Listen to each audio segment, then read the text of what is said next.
This is a 1986 Yugo GV, which is not a car that a lot of people are familiar with or that you really see on the road anymore.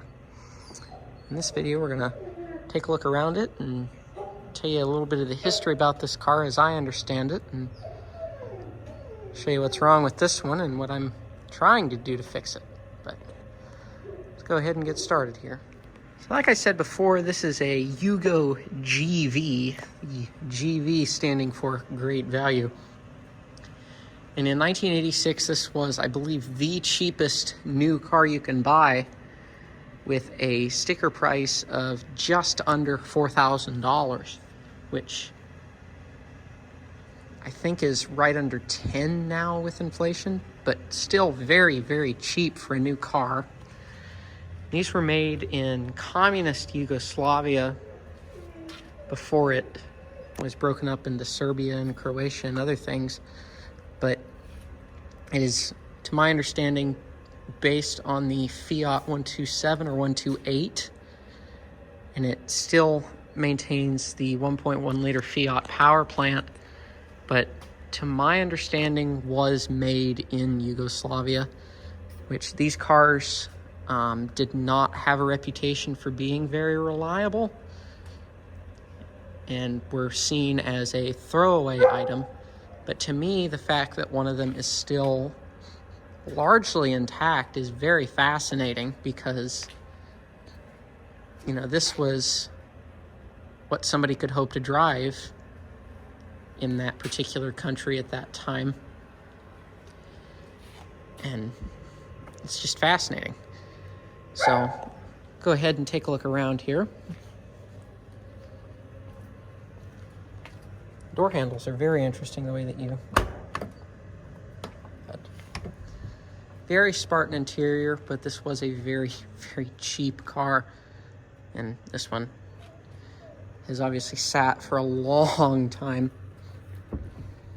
Get in the back, the whole seat back pitches forward. You have room for two back there. Up here in the front, in the driver's seat.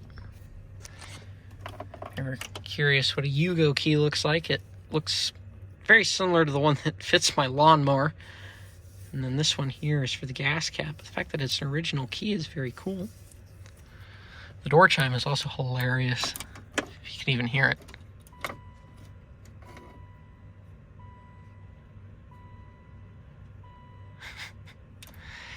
As far as controls go, over on the left side, that's all you've got. You know, headlights, blower motor, hazards, rear wiper, and rear defrost. Then you have your panel dimmer down here. As far as the column stocks go, this is straight Fiat. I had this exact same layout in a 124 Spider. The shorter stock is your turn signals, and the longer stock is the dim and brights.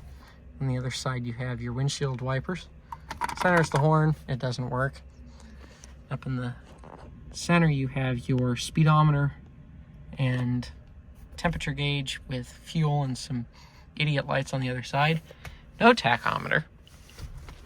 Down in the center is your ashtray, because, you know, that's important, which is why there are 3 total in this car.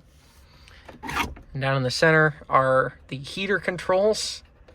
If you even want to call it that, it's how much hot air, fresh air, and where it comes out. 12-volt socket and lighter.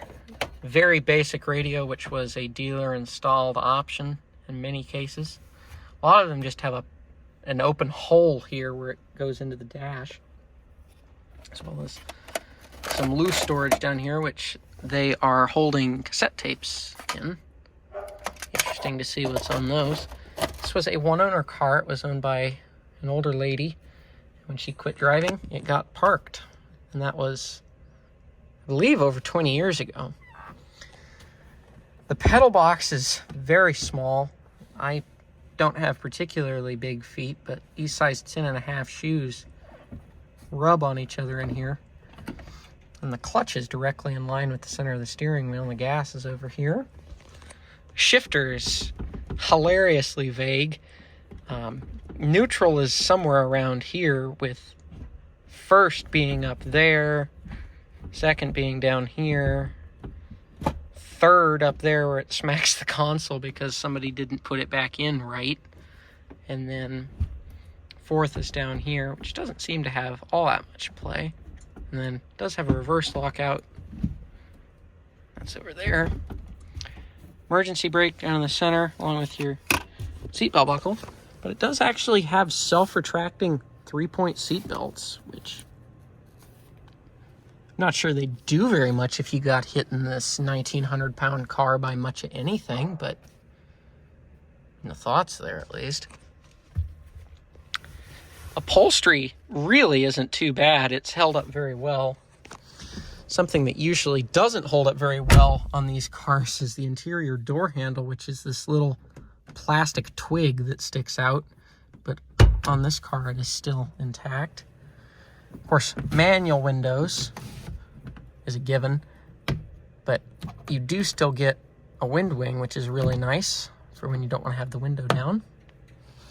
But the door locks are really cool. You get these little rotary locks, which are really neat. Go ahead and check out the rest here. These are 13-inch rims, which I was surprised to see. The spare is stamped Mercedes, as well as the front right wheel that I took off, which I found intriguing. Of course, it is a hatchback, so you do have a hatch. Sold new in DC, still has the remnants of the Virginia inspection on the windshield. Fortunately, we did not get the key that fits the doors or the hatch, so I had to unbolt the strike assembly from the body of the car. There was a fairly considerable mouse nest back here, which is why the carpet's out of it. You get an okay amount of cargo space for the size of the car, as well as your little toolkit and some spare bulbs. Nice feature. And in the rear, you have a fold-down seat. Dogs over there are having some fun. You also get a nice hard shell parcel shelf, which lifts up with the hatch and isn't broken, which is a miracle in itself. Locking gas cap on this side, which is right in the fender. Door drags just a tad. Passenger side's a little bit more Spartan. You get a hole or a cubby hole in the dash where the glove box ought to be.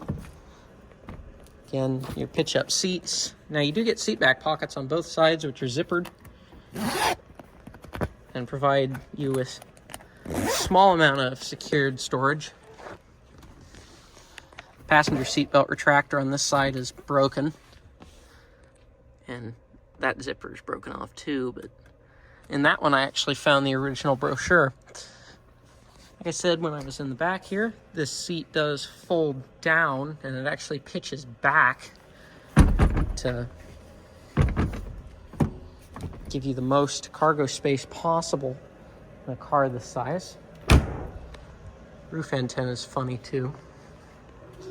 This hood scoop, I'll go ahead and say it right off the bat, is for cabin ventilation. But if we lift up the hood here, and I get the prop stick in place. This is one aspect of this car which is not fantastic, but what can you do? This would have been a 1.1 liter 2-barrel carbureted Fiat engine, which in Europe put out, I believe, 55 horsepower, but due to emissions regulations, which this car has a smog pump, catalytic converter, EGR valve, all kinds of vacuum and emissions stuff on it, choked it down to, I think, right around 50.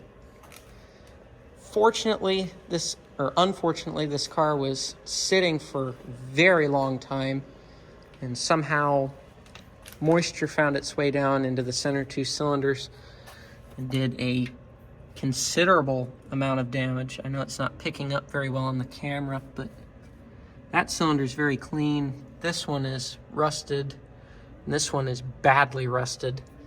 But we were able to get the engine to spin over, and I was able to pull the head off of it and drive the pistons out after soaking the cylinder walls down in a concoction of Marvel Mystery Oil and diesel fuel, which did free everything up. You have the most adorable radiator I have ever seen in a car, with a blank in the grill that diverts all the airflow over to it. In its home country, this was known as the Zastafa Corral. There's the model plate there. It does actually have a VIN, which is also funny. The 128A 064 engine was the only one that was available in the early production Yugos. Toward the end of its production run, I believe around 1990, they received a fuel-injected version of this engine. It might have even been a little bit bigger. I know these were powered by a 0.9 liter in the Zastafa 45, 1.1 liter, which is what this is, in the Zastafa 55, and I believe these also had a 1.5 liter engine option that was available and a 5-speed manual as opposed to the 4-speed. But in the US, we only got the 4-speed manual 1.1s in the early ones, and later on, you could get, I believe, an automatic, fuel injection, and some more features. Air conditioning was available. It was a dealer-installed option. This being an 86 in the very, very beginning was about as basic as it got for them. Underneath this car is very clean, with no rust. The exhaust is hanging off because I took the bracket loose, but with this particular one, the head is sitting over here. It has that 2-barrel carburetor on it with all the vacuum ports you can imagine, as well as the EGR valve in the back. As far as complaints about quality control and reliability, I can see why people labeled this as one of the worst cars ever made, but it's very rugged and simplistic. I had the head off of this engine and the pistons and everything out of it like you see in under 10 hours, and that was my first time doing it. And the only thing I had was a basic set of hand tools and the shop manual, which I was able to find online. Not something you could really do on modern cars, but it was designed to be repaired with very simple tools and improvised parts in its home market. A lot of Eastern Bloc cars were built this way. The Trabant 601 from East Germany is another example of rugged simplicity that is objectively terrible, but this is much, much better car compared to a Trabant. Surprising amount of features for the price point. You also get an electric front windshield washer, as well as an electric rear windshield washer. Which in a Trabant, you got a little hand pump for the front. Another funny thing is the spare tire is intended to fit in this place right here when the engine's all assembled and everything, which a great idea in a crash, but again, what's really the best case scenario with a wreck in one of these? The bumper is made out of ABS plastic, and it has some variety of a reinforcement behind it that's not all that big, but like I said, very, very cheap car. This was the cylinder that was rusted the worst. The piston actually cleaned up pretty well in the ultrasonic cleaner there. I've got the other two in there while it's warming up, soaking. I actually had to chisel the rings out of this one. They were so bad. It's a really interesting design as well, with a separate carrier assembly for the camshaft that sits on top of the valves. And of course, there are or the cam followers that actually push on the valve springs. It is a timing belt engine, and the timing belt for this engine is adorable. It's about the width of my thumb. Here's some of the rings. I believe these were out of some of the better cylinders, or the ones that are in multiple pieces were from the worst ones. All in all, a very interesting project. Probably won't ever get another opportunity to work on one of these, let alone see one. And really looking forward to hopefully getting it back together and driving it. The owner of this car is somebody who hired me to help him on the side, and he'd like to do a rebuild on this, but a cost-effective rebuild, basically meaning replace as little as possible. So I'd really like to avoid having to pull this block out of here and take it to a machine shop and have them bore it. But I don't know if that cylinder there will clean up with just a hone. I'm hoping that it will. Being an engine from Fiat and this kind of car, I'm not sure the tolerances were that great, but one thing that really did doom these cars in America was public's perception of them. You know, they were disposable item, a lot like Hyundais when they first came in the late 80s. And you can actually find an old review where, I forget what, I think it was Motor Week or somebody compared one of these to a comparable Sonata or Elantra from Hyundai during the day, and they deemed that this was a worse choice, but I still honestly don't understand all the hate for it. But thank you all for watching. Thank you for listening to me yammer on for 20 minutes about an old communist pile here. And I'll catch you in the next one, hopefully, when this thing is running and driving down the road. So, catch you in the next one. Y'all have a good night.